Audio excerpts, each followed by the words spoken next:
चलिए शुरू करते हैं नई कहानी। 13वां खत।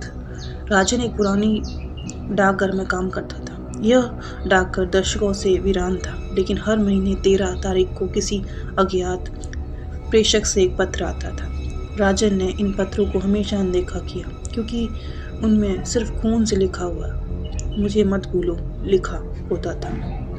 एक दिन उसकी जिज्ञासा इतनी बढ़ गई कि उसने उस खत के प्रेषक का पता ढूंढने की ठान ली। पत्र पर दिए पते पर जाकर उसने पाया कि वह पुरानी और जली हुई हवेली का था, जो अब खंडहर बन चुकी थी।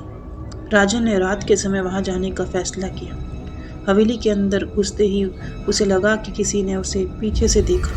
दीवारों पर पुराने फोटो फ्रेम लटके थे, जिसमें धुंधली आकृतियां थी।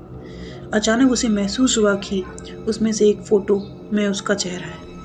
राजन का दिल जोरों से धड़कने लगा। तभी उसे एक और पत्र दिखाई दिया, जो हवेली के फर्श पर पड़ा था। इस बार उसमें लिखा था, तुम्हें आखिरकार बुलाने में सफल हुआ, अब तुम मेरे साथ हो। अचानक हवेली का दरवाजा जोर से बंद हो गया। दीवारें दरकने लगी और फर्श के नीचे से एक अजीब सी आवाज गूंजने लगी। उसने भागने की कोशिश की, लेकिन उसके कदम जम गए। फर्श से एक साया निकलकर राजन के सामने खड़ा हो गया। साया धीरे धीरे इंसानी रूप लेता गया और राजन की शक्ल में बदल गई। वह साया मुस्कुराया और बोला, अब से मैं तुम्हारी जिंदगी जीऊंगा। तुम्हारी पहचान अब मेरी है और तुम्हारा वजूद इस हवेली में कैद रहेगा। राजन चीखता रहा, लेकिन उसकी आवाज गुम हो चुकी थी।